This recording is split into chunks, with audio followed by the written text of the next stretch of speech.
Hello everyone, welcome to my channel. Myself C. Aditi Sehgal and this is day 7 of the revision marathon debenture issue plus redemption. इससे पहले हम 6 दिनों में cover कर चुके हैं अब तक पार्टनरशिप और शेयर कैपिटल। डे 6 की मैंने कोई फ्रेश वीडियो नहीं डाली थी क्योंकि शेयर कैपिटल की रिवीजन वीडियो मैंने अभी 2 महीने पहले ही डाली थी जिसमें मैं क्वेश्चन करते करते सारे कॉन्सेप्ट्स रिवाइज कर रही हूँ। So I would highly advise you कि अगर आप मेरे साथ रिविजन कर रहे हैं और आपका शेयर कैपिटल वाला रिविजन रहता है तो ये वीडियो देखने से पहले आप शेयर कैपिटल वाली वीडियो देखिए। ऑल्सो ये वीडियो देखने से पहले आपको शेयर कैपिटल वाले कॉन्सेप्ट्स आने भी चाहिए क्योंकि काफ़ी इशू के काफ़ी चीज़ें जो हैं डिबेंचर इशू की वो मिलती जुलती हैं शेयर्स के इशू से। सो आई बटन पे क्लिक करके आप वो वीडियो देख सकते हैं। इसके अलावा शेयर कैपिटल में मैंने बहुत डिटेल लेक्चर्स भी डाले हैं, 3 लेक्चर्स डाले हैं मैंने एक्चुअली प्रॉपर में समझाओ सीरीज शेयर कैपिटल की मैंने बनाई थी और बहुत अच्छा फीडबैक मिला है मुझे उन वीडियोस का। मैंने काफ़ी विस्तार में उसको एक्सप्लेन किया है शेयर्स इशू के कॉन्सेप्ट को। और अगर आपको भी उस चैप्टर में डाउट्स हैं, प्रो राटा अलॉटमेंट कैसे होती है, कैसे हम पैसों की एडजस्टमेंट कैसे करते हैं, calls in arrears, calls in advance, ये सब शेयर फॉर फीचर, अगर इन सब में आपको ज़रा सा भी डाउट है, अगर आपके कॉन्सेप्ट्स नहीं क्लियर हुए हैं तो I would highly highly highly advise you कि आप वो 3 वीडियोस जो हैं प्रॉपर में समझाओ सीरीज़ के जो मेरे लेक्चर्स हैं शेयर कैपिटल के डिटेल में, मैं प्लेलिस्ट का जो लिंक है वो आई बटन में डाल दूंगी, डिस्क्रिप्शन बॉक्स में भी डाल दूंगी। आप वो वीडियोस ज़रूर देखिए क्योंकि काफ़ी बच्चों के डाउट्स उससे क्लियर हुए हैं और अगर आपको भी शेयर इशू में फॉर फीचर में डाउट्स हैं तो आपके वो डाउट्स क्लियर हो जाएंगे उन वीडियोस से, आई एम श्योर। इसके अलावा अगर मैं डिबेंचर इशू प्लस रिडेम्पशन की बात करूं तो कोविड की वजह से सिलेबस थोड़ा रिड्यूस हुआ है सीबीएसई क्लास 12 का, हमें ये बात पता है। तो डिबेंचर रिडेम्पशन में हमारे जो 2 सिलेबस में पार्ट होते थे, 2 methods of redemption by lump sum and draw of lots, तो वो भी अब सिलेबस से हटाए जा चुके हैं। दैट मीन्स रिडेम्पशन में ज़्यादा कुछ डिस्कस करने वाला है नहीं, सिर्फ DRR और DRI की थोड़ी सी डिस्कशन है, 5 मिनट की डिस्कशन है, वो तो एंड में हो जाएगी। रही बात डिवेंचर इशू की तो इस पे भी मैंने डिटेल लेक्चर डाला हुआ है, 1 घंटे का वो लेक्चर है। आई बटन पे क्लिक करेंगे आपको वहाँ पर भी मिल जाएगा, डिस्क्रिप्शन बॉक्स में मैं लिंक डाल दूंगी। डिवेंचर इशू का मैंने 1 घंटे के लेक्चर में सब विस्तार में समझाया है। अभी हम ऊपर से बस ब्रशअप करेंगे अपने कॉन्सेप्ट्स ताकि हमें याद आ जाए क्वेश्चंस करने से पहले, क्योंकि इन रिविजन वीडियोस का हमारा मकसद क्या है कि क्वेश्चन करने से पहले हमारे सारे कॉन्सेप्ट्स हमारे दिमाग में फ्रेश होने चाहिए, right. So without further ado let's get started with the video. Now we know what are debentures. Debentures are nothing but debt और बोरोइंग ऑफ कंपनी, ठीक है। Debentures signify the borrowings of company, मतलब जब company debenture issue करती है, जब लोग debenture को सब्सक्राइब करते हैं तो बेसिकली लोग जो हैं वो लेंडर्स बन जाते हैं और कंपनी जो है बोरो करती है through the issue of debentures. Principal plus interest इसमें इंक्लूडेड होता है और रेट ऑफ इंटरेस्ट जो होता है वो स्पेसिफाइड होता है, जैसे 10,000 10% डिबेंचर्स ऑफ 100 ईच। तो इसमें कितने नंबर ऑफ डिबेंचर्स कितने हैं, उनकी नॉमिनल वैल्यू कितनी है, रेट ऑफ इंटरेस्ट कितना है, ये होती है प्रॉपर डिस्क्रिप्शन ऑफ डिबेंचर्स, ठीक है। अब डिबेंचर्स के काफ़ी टाइप्स होते हैं बेस्ड ऑन वेरियस फैक्टर्स। जैसे अगर हम सिक्योरिटी पॉइंट ऑफ व्यू से देखें तो कुछ डिबेंचर्स होते हैं सिक्योर्ड होते हैं, कुछ होते हैं अनसिक्योर्ड। सिक्योर्ड मतलब backed up by some asset, ठीक है। अनसिक्योर्ड मतलब कोई एसेट उनकी बैकिंग अप नहीं कर रहा, कि इन केस अगर कंपनी फेल कर जाती है रीपे करना तो क्या डिबेंचर होल्डर्स कुछ चीज़ को बेच के अपना पैसा रिकवर कर सकते हैं, यानी that is secured and unsecured. Redemption point of view से देखें तो रिडीमेबल एंड इररिडीमेबल, जिनका पैसा एंड में वापस करना है वो रिडीमेबल, जो पैसा वापस नहीं करना वो इररिडीमेबल। रजिस्ट्रेशन के बेसिस से देखें तो रजिस्टर्ड बियरर, रजिस्टर्ड मतलब कि जिसके नाम पे इशू हुए उसके नाम पे रजिस्टर्ड होंगे और ट्रांसफ़र करते टाइम अगर जैसे सपोज एक बंदा दूसरे बंदे को अपने डिबेंचर्स ट्रांसफ़र कर रहा है तो एक डीड बनाई जाएगी ट्रांसफ़र डीड, और उसके बाद ही ट्रांसफ़र माना जाएगा डिबेंचर इंटरेस्ट वगैरह पे करने के लिए। बियरर का मतलब ठीक है जिसके हाथ में डिबेंचर होगा उसको चुपचाप हम दे देंगे डिबेंचर इंटरेस्ट, कोई डीड डूड बनाने की ज़रूरत नहीं है। कन्वर्टेबिलिटी का अगर मैं बोलूँ, कन्वर्टेबल नॉन कन्वर्टेबल, कन्वर्टेबल मतलब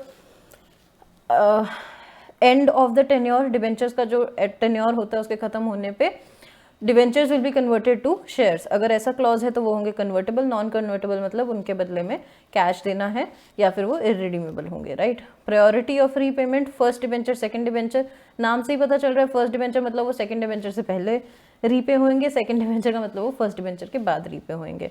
कूपन रेट की अगर मैं बात करूँ, कूपन रेट का मतलब होता है rate of interest, coupon rate का मतलब होता है रेट ऑफ इंटरेस्ट, तो या तो वो स्पेसिफाइड रेट वाले होंगे जैसे मैंने बताया, या फिर zero coupon rate. Zero coupon rate क्या होता है कि भैया इशू कम पे करेंगे, रिडीम ज़्यादा पे करेंगे, और जो डिफरेंस होगा तुम्हारा उसको तुम समझ लेना वो तुमने इंटरेस्ट कमा लिया, ठीक है। ऐसे स्पेसिफाइड कूपन रेट नहीं होगा, बस डिफरेंस होगा between the issue price and the redemption value, ठीक है। ये हो गए types of debentures. Now debentures can be issued at par, premium, discount. Can be issued at par, par मतलब जितने की उसकी नॉमिनल वैल्यू है उतने पे ही इशू किया। प्रीमियम मतलब नॉमिनल वैल्यू 100 रुपये की है पर हमने उसको 110 पे इशू किया, तो ये तो 10 एक्स्ट्रा है, ये है हमारा premium on issue of debentures, और इसको हम ट्रांसफर करते हैं सिक्योरिटीज प्रीमियम रिजर्व अकाउंट में। डिस्काउंट का मतलब है 100 रुपये का डिवेंचर है, हमने 90 रुपये का इशू कर दिया, मतलब कम वैल्यू पे इशू किया, और जो ये 10 रुपये है ये हो जाएगा हमारा discount on issue of debentures. अगर क्वेश्चन में कुछ मेंशन नहीं है तो हम अज्यूम करते हैं कि प्रीमियम अलॉटमेंट पे कलेक्ट किया जाएगा, डिस्काउंट अलॉटमेंट पे दिया जाएगा। तो एंट्री क्या डाल देते हैं, पार की एंट्री सीधी डलती है डिवेंचर अलॉटमेंट टू 9% डिवेंचर्स, ठीक है, जितने के थे उतने के ही इशू किए। प्रीमियम की debenture allotment to 9% debentures by the nominal value, debenture account is always credited by the nominal value, और बाकी जो एक्स्ट्रा होगा वो कहाँ चला जाएगा, सिक्योरिटीज प्रीमियम रिजर्व अकाउंट में।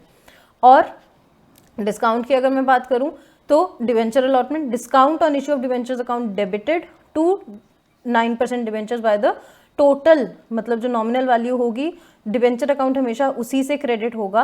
अगर हमें अलॉटमेंट के टाइम पे कम पैसा आ रहा है तो जो जितनी कमी है वो discount on issue of debentures में चला जाएगा, ठीक है। ओके, ये हो गया। Now debentures can be issued for cash, can be issued for consideration other than cash, and can be issued for collateral security, ठीक है। अब ये जो discount on issue of debentures है ना, ये जो discount on issue of debentures है ये नॉर्मली हम राइट ऑफ करते हैं या फिर सिक्योरिटीज प्रीमियम रिजर्व अकाउंट से, ठीक है। और अगर सिक्योरिटीज प्रीमियम रिजर्व अकाउंट कम पड़ जाता है तो बचा हुआ statement of profit and loss से एंट्री क्या डालते हैं, securities premium reserve account debit, statement of P&L account debit to discount on issue of debentures, ठीक है। सिक्योरिटीज प्रीमियम रिजर्व की काफी लिमिटेड यूसेज होती है और one of the usages to write off discount on issue of debentures. Now debentures can be issued for cash consideration other than cash and collateral security, ठीक है। देख लेते हैं भैया। Now if debentures are issued for cash, तो वही जैसे share capital में होता है वैसे ही इसमें होता है, can be issued for lump sum या can be issued in instalments. अगर लमसम में करते हैं तो एंट्री क्या डलती है, bank account debit to debenture application and allotment, debenture application and allotment to फलाना % डिवेंचर्स। और अगर इसमें सिक्योरिटीज प्रीमियम रिजर्व या डिस्काउंट है तो इस वाले स्टेप में हम डिस्काउंट या SPR रिकॉर्ड कर लेंगे, ठीक है। अगर इंस्टॉलमेंट्स में हो रहा है इशू तो वही जो हमारी रिदम है, अच्छा ठीक है, application allotment call money, Zakir भाई ने समझाया था, ठीक है। रिदम क्या है, एप्लीकेशन अलॉटमेंट कॉल मनी, अच्छा ठीक है। तो एप्लीकेशन की क्या एंट्री डल जाएगी, हमें याद है पहले हम एप्लीकेशन मनी रिसीव करते हैं, उसके बाद हम डिसाइड करते हैं कि कितना अलॉट होगा, कैसे अलॉट होगा, और जितना हम डिसाइड करते हैं कि हमने इतने शेयर्स अलॉट करने हैं उसकी एप्लीकेशन मनी हम डिवेंचर अकाउंट में ट्रांसफर कर देते हैं। उसके बाद हम अलॉटमेंट ड्यू करते हैं, अलॉटमेंट रिसीव करते हैं, कॉल्स ड्यू करते हैं, कॉल्स रिसीव करते हैं, ठीक है। एंट्री क्या डल जाएगी एप्लीकेशन की, bank to debenture application, debenture application to फलाना % डिवेंचर्स, जितने हमने अलॉट करने का डिसाइड किया। डिवेंचर अलॉटमेंट टू डिवेंचर्स, फिर उसके बाद हम अलॉटमेंट ड्यू करेंगे, फिर अलॉटमेंट रिसीव करेंगे, बैंक टू डिवेंचर अलॉटमेंट, फिर कॉल ड्यू करेंगे, debenture first call to debentures, और bank to debenture first call receive कर लेंगे, ठीक है। अब 2 केसेस हो सकते हैं, या तो अंडर सब्सक्रिप्शन होगी या फिर ओवर सब्सक्रिप्शन होगी। सपोज 10,000 डिवेंचर आपने ऑफर किए थे, पब्लिक ने सिर्फ 9,000 के लिए ही सब्सक्राइब किया, ये हो गई अंडर सब्सक्रिप्शन। उस केस में जितना सब्सक्राइब किया सारा का सारा इशू कर देंगे। अगर ओवर सब्सक्रिप्शन की बात आती है, 10,000 हमने ऑफर किए थे, पब्लिक ने 20,000 के लिए अप्लाई कर दिया, ओवर सब्सक्रिप्शन हो गया, तो उस केस में हमें वही करना पड़ेगा जो हम शेयर्स में करते हैं, या तो हम एक्स्ट्रा सारी की सारी रिजेक्ट कर देंगे, या तो हम प्रो राटा अलॉटमेंट करेंगे, मतलब 20,000 को 10,000 ही हम 20,000 एप्लीकेंट्स को 10,000 ही अलॉट करेंगे और उन्होंने जो एक्स्ट्रा पैसा दिया होगा एप्लीकेशन का उसको हम एडजस्ट करेंगे towards allotment and if the question specifies towards call money और बाकी का बचा हुआ हम रिफंड कर देंगे। या फिर हम यूज करेंगे इसका कॉम्बिनेशन, दैट इज आधी हमने रिजेक्ट कर दी, आधी को हमने प्रोराटा कर दिया, आधी को हमने फुल इशू कर दिया, that is as and when the question specifies. ठीक है, अब ये प्रोराटा कैसे करते हैं, क्या करते हैं, उसके लिए आपको देखना पड़ेगा शेयर कैपिटल वाला रिवीजन। ठीक है, क्योंकि यहाँ पर मैं वो डिस्कस नहीं करने वाली पूरा जो हम टेबल बनाते हैं प्रोराटा वाला और सब कुछ, उसके लिए आप वो शेयर कैपिटल वाला मेरा रिवीजन लेक्चर देखेंगे तो आपको प्रोराटा अलॉटमेंट कैसे करते हैं वो समझ आ जाएगा। नहीं तो आप शेयर कैपिटल की डिटेल्ड लेक्चर्स भी देख सकते हैं, वहाँ से अगर आपको बिल्कुल ही डिटेल में समझना है, अभी तक आपको नहीं पता, तो आप शेयर कैपिटल वाली मेरी डिटेल लेक्चर देख सकते हैं। उस पर्टिकुलर लेक्चर का लिंक मैं डिस्क्रिप्शन बॉक्स में डाल दूंगी अलॉन्ग विद टाइम स्टैम्प, जहाँ मैं प्रोराटा समझा रही हूँ। ठीक है, okay. Now debentures can also be issued for consideration other than cash. Debentures can also be issued for consideration other than cash. किस किस चीज़ के लिए, या तो इनकॉर्पोरेशन एक्सपेंसेस के लिए, या तो अंडरराइटर कमीशन के लिए, या फिर जब हम एसेट खरीदते हैं तो हम पेमेंट कैश के थ्रू नहीं करें, उसके बदले में डिबेंचर्स इशू कर दें, या फिर जब हम बिजनेस खरीदते हैं। ठीक है, इनकॉर्पोरेशन एक्सपेंसेस मतलब इनकॉर्पोरेशन एक्सपेंसेस हम प्रमोटर्स को पे करते हैं, जो हमारी कंपनी बनाने में खर्चा होता है, तो प्रमोटर्स को हम कैश ना पे करके डिबेंचर्स जो हैं अलॉट कर देते हैं। अंडरराइटर कमीशन, अंडरराइटर मतलब वो बंदा जो अगर हमारी सब्सक्रिप्शन पूरी ना हो तो वो हमारी जो है सिक्योरिटीज़ वो सब्सक्राइब करता है, तो उसके बदले में वो कमीशन लेता है। तो underwriter commission to underwriter commission due कर देंगे और अंडरराइटर को कैश की जगह हम डिबेंचर्स अलॉट कर देंगे। एसेट, अगर कोई आप एसेट खरीद रहे हैं उसके बदले कैश नहीं दे रहे, asset to vendor, vendor to debenture account. ठीक है, इसके अलावा अगर आप बिजनेस परचेज कर रहे हैं, अब बिजनेस परचेज कर रहे हैं मतलब आप कुछ एसेट्स परचेज कर रहे होंगे, उसकी लाइबिलिटीज परचेज कर रहे होंगे, सब परचेज कर रहे होंगे। ठीक है, एसेट्स परचेज कर रहे हैं, लाइबिलिटीज परचेज कर रहे हैं और वेंडर को कुछ अमाउंट दे रहे हैं। एंट्री क्या डालेंगे, asset account debit to liabilities to vendor. In a perfect world ये चीजें आपस में मैच कर जाएंगी, asset to liability to vendor, right, बस इतनी एंट्री डलेगी।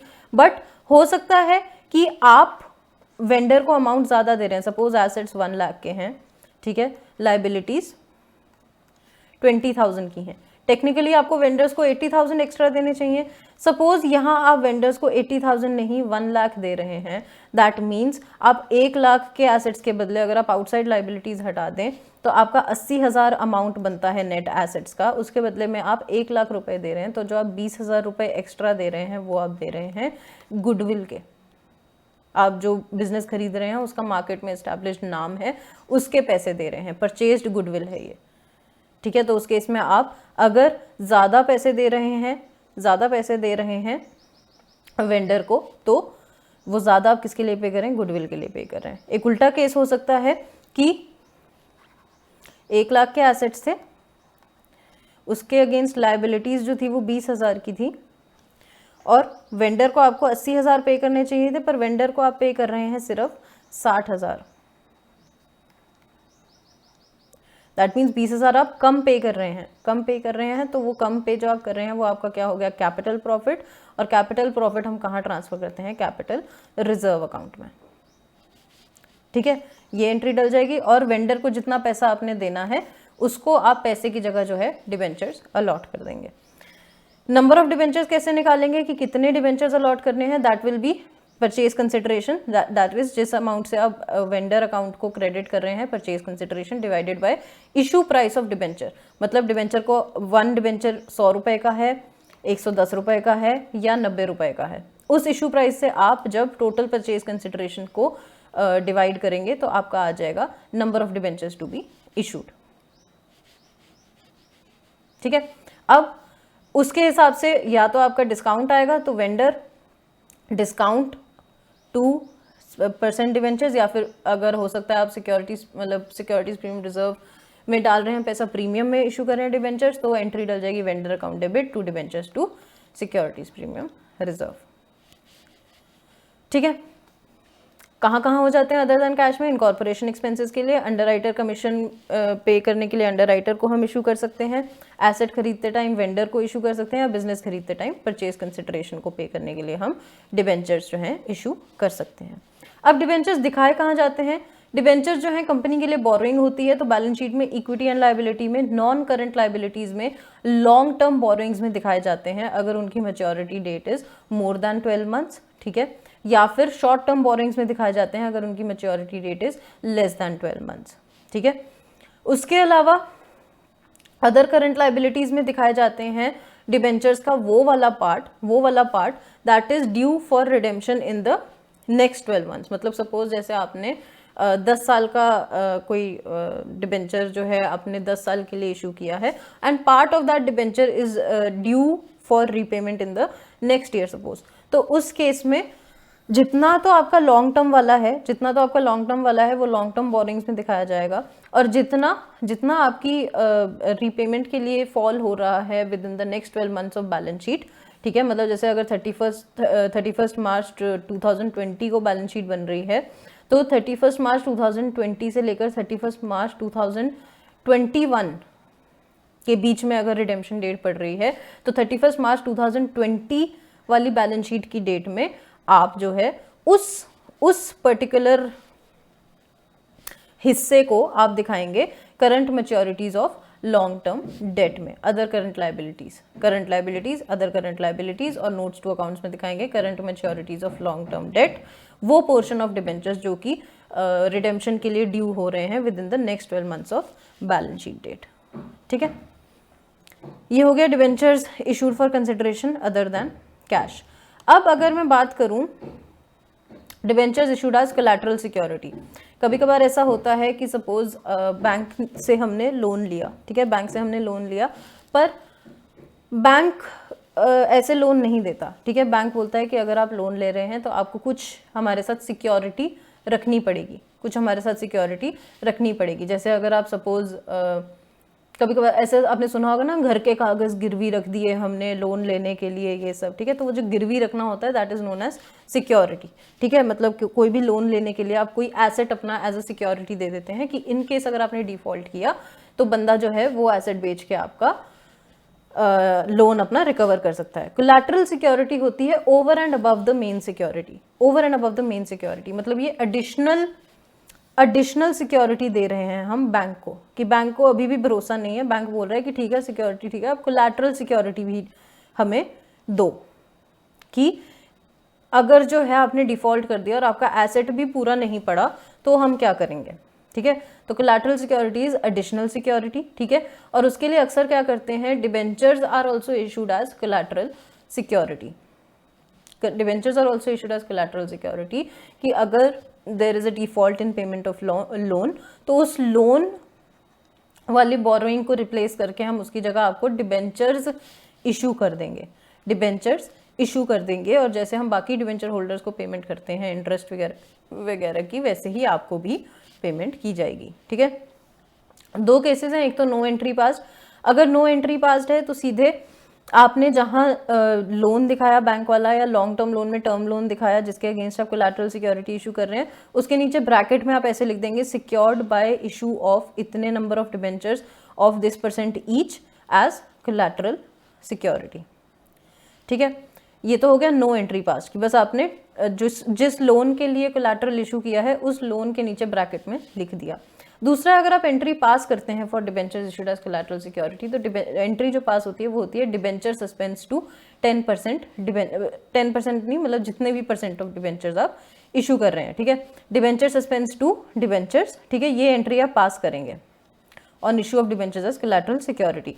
तो सपोज आपने जैसे किसी टर्म लोन के लिए इशू किए, तो आप ऐसे दिखाएंगे, लॉन्ग टर्म बोरिंग्स में पहले तो टर्म लोन दिखा देंगे, फिर आप उसके नीचे दिखाएंगे कौन से डिबेंचर्स आप इशू कर रहे हैं, कितने डिबेंचर्स हैं, कौन सा %, 10%, कितने % कूपन रेट वो कैरी कर रहा है, 10, जैसे यहाँ पर for example 10,000 10% debentures issued as collateral, ठीक है, और उसमें से आप इमीडिएटली माइनस कर देंगे डिबेंचर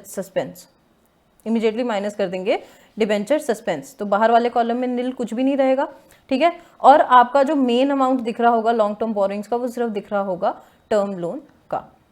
तो अगर debentures are issued as collateral security तो उसको हम कैसे शो करते हैं, डिबेंचर्स मतलब बेसिकली इनर कॉलम में हम डिबेंचर शो करते हैं और उसमें से सीधे फटाफट माइनस कर देते हैं डिबेंचर सस्पेंस, ताकि बाहर वाले कॉलम में कुछ ना दिखे।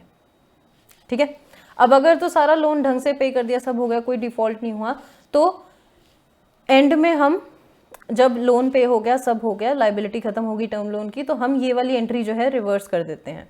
10% debenture to debenture suspense, entry reverse कर दी, सब खत्म हो गया।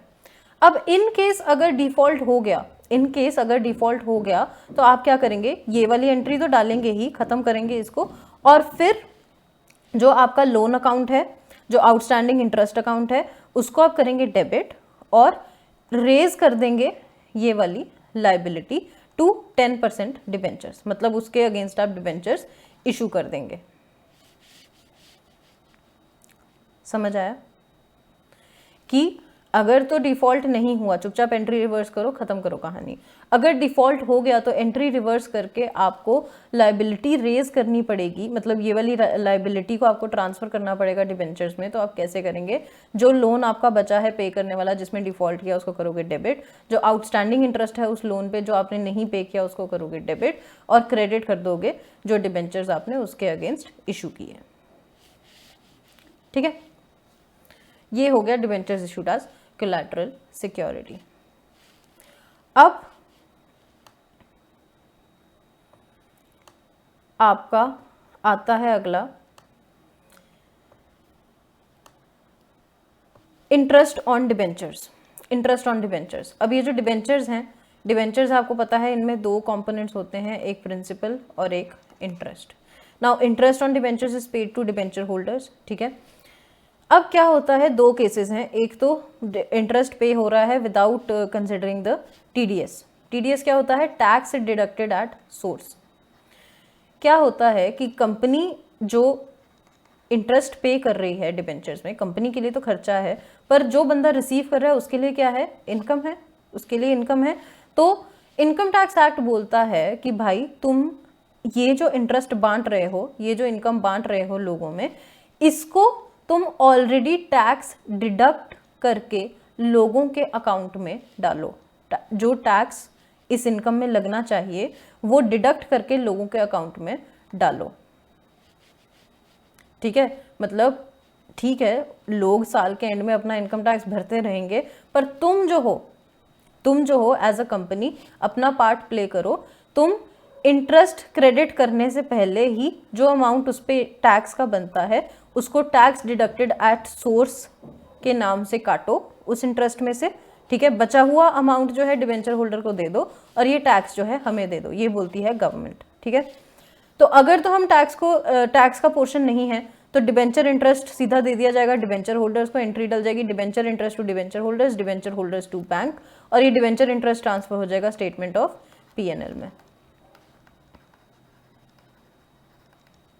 राइट, अगर टीडीएस का पोर्शन है, इसमें टैक्स डिडक्टेबल एट सोर्स है, तो क्या होगा, डिबेंचर इंटरेस्ट, जैसे सपोज 100 रुपए का इंटरेस्ट है तो डिबेंचर इंटरेस्ट 100, सपोज टीडीएस का रेट इज 10%, कि गवर्नमेंट ने बोला है 10% जो टैक्स है काट के बचा हुआ आपने इंटरेस्ट देना है डिबेंचर होल्डर्स को, तो डिबेंचर इंटरेस्ट तो पूरा डेबिट होगा पूरे इंटरेस्ट के अमाउंट से, उसमें से 10% वाला अमाउंट है जो वो ट्रांसफर हो जाएगा टू टीडीएस पेबल।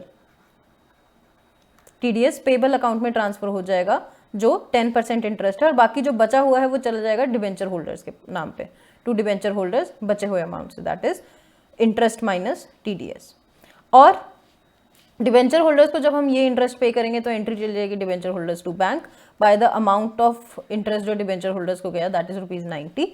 और ये जो टीडीएस पेबल है इसको हम गवर्नमेंट को डिपॉजिट कर देंगे, एंट्री डालेंगे TDS payable to bank by the amount of TDS. ठीक है, और स्टेटमेंट ऑफ पीएनएल में तो पूरा इंटरेस्ट ही जाएगा 100 रुपए का। ठीक है, ये है concept of interest on debentures and TDS on interest. TDS tax deducted at source. ठीक है, अब एक बहुत ज़रूरी चीज़ आती है जो हमें पता होनी चाहिए डिबेंचर्स, इशू ऑफ डिबेंचर्स के केस में जो अलग चीज़ है वो है premium on redemption of debentures. अब अगर आपने +1 में प्रूडेंस का कॉन्सेप्ट पढ़ाया होगा, आपको +1 में प्रूडेंस का कॉन्सेप्ट होता है कंजर्वेटिज्म का कॉन्सेप्ट पढ़ाया जाता है, जो बोलते हैं do not anticipate for all the profits but provide for all possible losses. मतलब अगर आपको आज ही पता है कि आने वाले टाइम में कोई खर्चा होने वाला है, कोई लॉस होने वाला है, ठीक है, कोई एक्स्ट्रा लॉस होने वाला है, एक्स्ट्रा खर्चा होने वाला है, उसको आप आज में ही अकाउंट फॉर करोगे। तो ये जो premium on redemption of debentures है, इसकी एंट्री हम अलॉटमेंट में डालते हैं, इसी कॉन्सेप्ट को ध्यान में रख के कि हमें अलॉटमेंट के टाइम पे ही पता है कि 10 साल बाद हमें, अगर हम बोलते हैं कि हम रिडेम्पशन प्रीमियम पे करेंगे कि 100 रुपये का डिबेंचर है, हम 110 की वैल्यू पे हम उसको रिडीम करेंगे, तो 10 रुपया हम एक्स्ट्रा दे रहे हैं, 10 साल बाद देने वाले हैं, और वो हमें आज की डेट में पता है, तो हम आज की डेट में ही उसको अकाउंट फॉर करेंगे, प्रूडेंस कॉन्सेप्ट को ध्यान में रख के। एंट्री क्या पास करते हैं, loss on issue of debentures account debit to premium on redemption of debentures, loss on issue of debentures account debit to premium on redemption of debentures. ठीक है, ये जो loss on issue of debentures है ये expense account है, expense account है, ये वैसे ही राइट ऑफ होगा जैसे आपका discount on issue of debentures write off होता है, या फिर एसपीआर से, और अगर एसपीआर में अमाउंट नहीं है तो स्टेटमेंट ऑफ पीएनएल से। ठीक है, ये जो premium on redemption of debentures account है ये आपका लायबिलिटी अकाउंट है। अगर आपके डिबेंचर्स लॉन्ग टर्म है तो ये नॉन करंट लायबिलिटीज में अदर लॉन्ग टर्म लायबिलिटीज में दिखाया जाएगा, और अगर आपके डिबेंचर शॉर्ट टर्म बोरोइंग्स का पार्ट है तो ये करंट लायबिलिटीज में अदर करंट लायबिलिटीज में दिखाया जाएगा। ठीक है, अब क्या होता है ना, अब क्या होता है, इसकी वजह से ना हमारे कुछ केसेस बन जाते हैं, हमारे कुछ केसेस बन जाते हैं कि या तो debenture will be issued at par, redeemed at par, तो सिंपल एंट्री है, जब आप इशू करेंगे तो बैंक टू डिबेंचर, सपोज हम यहाँ पे अज्यूम कर रहे हैं लमसम ही हो रहा है, ठीक है, debenture application and allotment, debenture application and allotment to इतने % डिबेंचर, ये डल जाएगी इशू के टाइम पे entry. Suppose it is issued at par, redeemed at premium, redeemed at premium है तो मतलब यहाँ पर आ जाएगा लॉस ऑन इशू डेबिट हो जाएगा और क्रेडिट करेंगे टू प्रीमियम ऑन रिडेम्पशन। ठीक है, now suppose the case is it is issued at premium, redeemed at par. Issued at premium that means bank to debenture application and allotment तो डल जाएगी, debenture application and allotment to जितना debentures है nominal value से, और बाकी extra कहाँ चला जाएगा, सिक्योरिटीज प्रीमियम रिजर्व में। Now since it is redeemed at par तो कुछ लॉस नहीं है और कुछ प्रीमियम ऑन रिडेम्पशन नहीं है।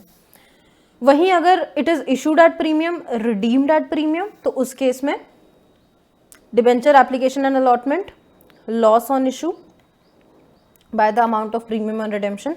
ठीक है, 2% डिबेंचर्स नॉमिनल वैल्यू से, सिक्योरिटीज प्रीमियम रिजर्व क्रेडिट हो जाएगा by the amount of premium, to premium on redemption जो है वो क्रेडिट हो जाएगा by the amount of premium on payable on redemption. ठीक है, सेकेंड लास्ट केस है, it is issued at discount, redeemed at par. If it is issued at discount, redeemed at par, तो उसकी एंट्री डलेगी bank to debenture application and allotment, तो ठीक है, debenture application and allotment discount on issue to फलाना % debenture. ठीक है, ये आ जाएगा नॉमिनल वैल्यू से, ये आ जाएगा डिस्काउंट से, और ये आ जाएगा जो पैसा हमें रिसीव हुआ उससे, राइट।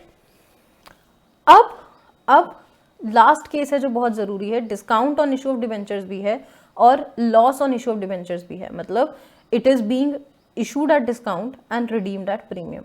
तो उस केस में क्या होगा, debenture application and allotment account will be debited, discount on issue of debentures will be debited, loss on issue of debentures will be debited to flana % debentures to premium on redemption of debentures।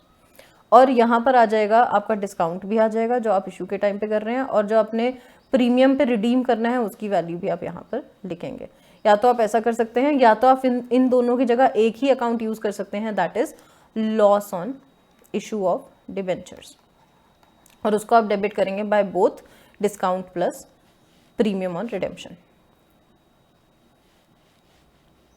ठीक है, और मतलब entry डलेगी debenture application and allotment debit, loss on issue of debentures account debit to फलाना % debentures to premium on redemption of debentures, कि मतलब discount on issue और loss on issue को एक साथ कंबाइन करके हम लॉस ऑन इशू ही दिखा रहे हैं। ठीक है, अब ये जो है loss on issue of debentures, इसकी वैसे ही ट्रीटमेंट होती है जैसे discount on issue of debentures की करते हैं। इसको हम राइट ऑफ करेंगे पहले सिक्योरिटीज प्रीमियम रिजर्व से, उसके बाद इसको हम राइट ऑफ करेंगे बचा हुए को, अगर कुछ रह गया तो स्टेटमेंट ऑफ P&L से। और राइट ऑफ कैसे करते हैं, दिखाते कैसे हैं, शेयर होल्डर्स फंड में, शेयर होल्डर्स फंड में रिजर्व्स एंड सरप्लस में सपोज सिक्योरिटीज प्रीमियम रिजर्व आ रहा होगा, और सिक्योरिटीज प्रीमियम रिजर्व का जब हम नोट्स टू अकाउंट्स देखेंगे तो सिक्योरिटीज प्रीमियम रिजर्व की value minus discount on issue या लॉस ऑन इशू ऐसे करके दिखा के नेट अमाउंट हम बाहर दिखाते हैं। और अगर बचा हुआ आप स्टेटमेंट ऑफ P&L से कर रहे हैं तो सरप्लस भी आ रहा होगा, सरप्लस में से आप माइनस करके दिखाएंगे। ठीक है, that is how discount on issue and loss on issue of debentures is treated. ठीक है,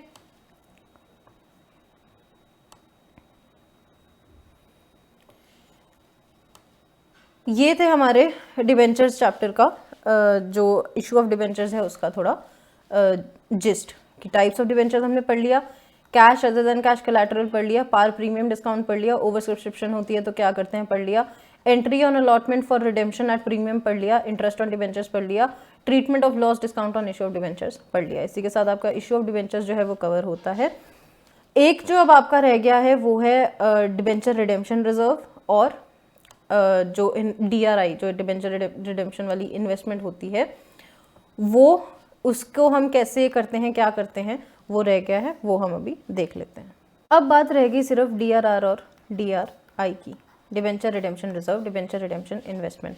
देखो बहुत ज़्यादा डीप में इसमें नहीं जाना, क्यों नहीं जाना, क्योंकि रिडेम्पशन वाला चैप्टर जो है सिलेबस से हट चुका है, इससे ज़्यादा मार्क्स का आने वाला नहीं है। ज़्यादा से ज़्यादा वो आपसे सिर्फ अमाउंट पूछ सकते हैं, क्या अमाउंट ट्रांसफ़र किया जाना चाहिए। तो आपको छोड़ना है बेशक छोड़ दो, पर क्या है, दो चीज़ें तो याद रखनी है, याद रख लो। कुछ ही कंपनीज हैं जिनको डिबेंचर रिडेम्पशन रिजर्व और डिबेंचर रिडेम्पशन इन्वेस्टमेंट में मतलब इन कंप्लायंसेस को फॉलो करना होता है। कुछ अनलिस्टेड कंपनीज हैं, अनलिस्टेड कंपनीज होती हैं जिनको डिबेंचर रिडेम्पशन रिजर्व बनाना पड़ता है। कुछ लिस्टेड कंपनीज हैं जिनको डिबेंचर रिडेम्पशन इन्वेस्टमेंट में अमाउंट इन्वेस्ट करना होता है।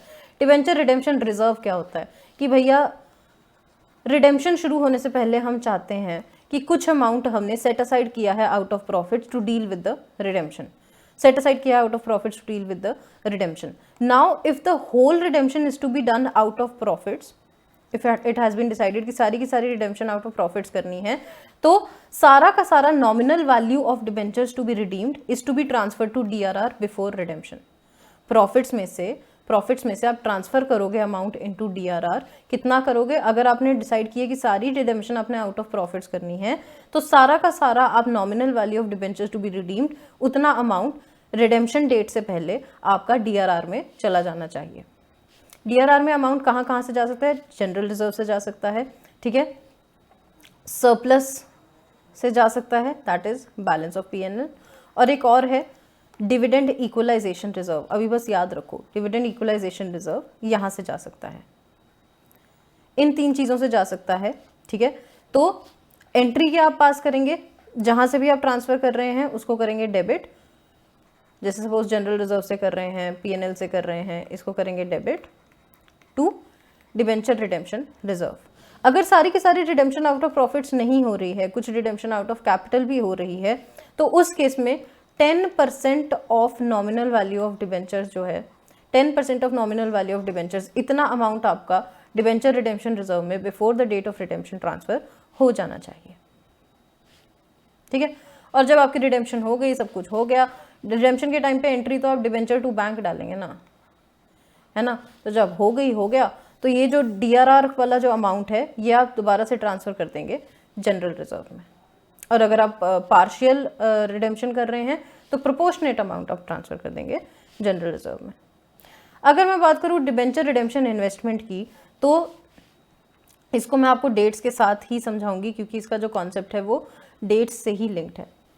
सपोज आप यहाँ खड़े हैं 31 मार्च 2020 की डेट में, तो आपने देखना है कि 31 मार्च 2021 इन दो डेट्स के बीच में टोटल कितनी आपकी डिबेंचर्स जो हैं रिडेम्पशन के लिए फॉल हो रही हैं, उनकी नॉमिनल वैल्यू देखनी है आपने। Debentures to be redeemed till 31 March of next year, उसकी नॉमिनल वैल्यू देखनी है। सपोज करिए उसकी नॉमिनल वैल्यू आ रही है 10 लाख, उसकी नॉमिनल वैल्यू आ रही है 10 लाख, तो रूल बोलता है कि कुछ कंपनीज को इस नॉमिनल वैल्यू का 15% अमाउंट जो है 15% अमाउंट जो है वो कुछ स्पेसिफाइड जगह पर इन्वेस्ट करना है। अब वो जगह कोई सिक्योरिटीज भी हो सकती हैं, वो जगह कोई बैंक भी हो सकती है। कुछ स्पेसिफाइड जगह पे 15% of the nominal value of debentures to be redeemed by 31 March of next year invest करना है। ठीक है, मतलब 1.5 लाख रुपया इन्वेस्ट करना है। कब तक इन्वेस्ट करना है? बाय 30th अप्रैल। मतलब अगर आप 31 मार्च 2020 पे खड़े हो तो 30th अप्रैल 2020 तक अगले साल की 31 मार्च तक जितने आपने डिबेंचर्स रिडीम करने हैं उसकी नॉमिनल वैल्यू का 15% आपने इन्वेस्ट करना है। इन्वेस्ट कहाँ करना है? आप किसी शेड्यूल बैंक में डिपॉजिट कर दो। शेड्यूल बैंक मतलब गवर्नमेंट द्वारा शेड्यूल्ड, ठीक है, मतलब गवर्नमेंट स्पेसिफाइड। या तो आप गवर्नमेंट की किसी सिक्योरिटी में, कुछ अनइनकम्बर्ड सिक्योरिटीज, अनइनकम्बर्ड मतलब जिसमें कोई झोल नहीं है, फ्री टू मूव है, फ्री टू सेल है, ठीक है, तो गवर्नमेंट की कुछ अनइनकम्बर्ड सिक्योरिटीज हो गई।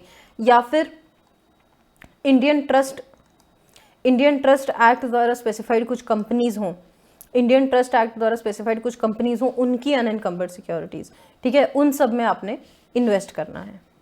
क्वेश्चन आपसे यही पूछा जाएगा कि या तो एंट्री बता दो डीआरआर में ट्रांसफ़र करने वाली और फिर डीआरआर से जनरल रिजर्व में ट्रांसफ़र करने वाली कितना अमाउंट होना चाहिए, या तो 10% या 100% अगर सारे के सारे आउट ऑफ प्रॉफिट्स हो रहे हैं, अगर नहीं तो 10% of nominal value of debentures to be redeemed, और डीआरआई में कितना 15% of nominal value of debentures to be redeemed till 31 March of next year. ठीक है, यही है कॉन्सेप्ट आपका डीआरआर और डीआरआई का। इसी के साथ डिबेंचर्स का हमारा सारा टॉपिक कवर होता है। ये काफ़ी ब्रशअप करने के लिए ही था, इसलिए बहुत जल्दी में हमने सारे कॉन्सेप्ट्स कवर किए हैं। I hope it helps you to solve the questions and I will see you guys in the next lecture. Till then bye bye, take care, stay safe.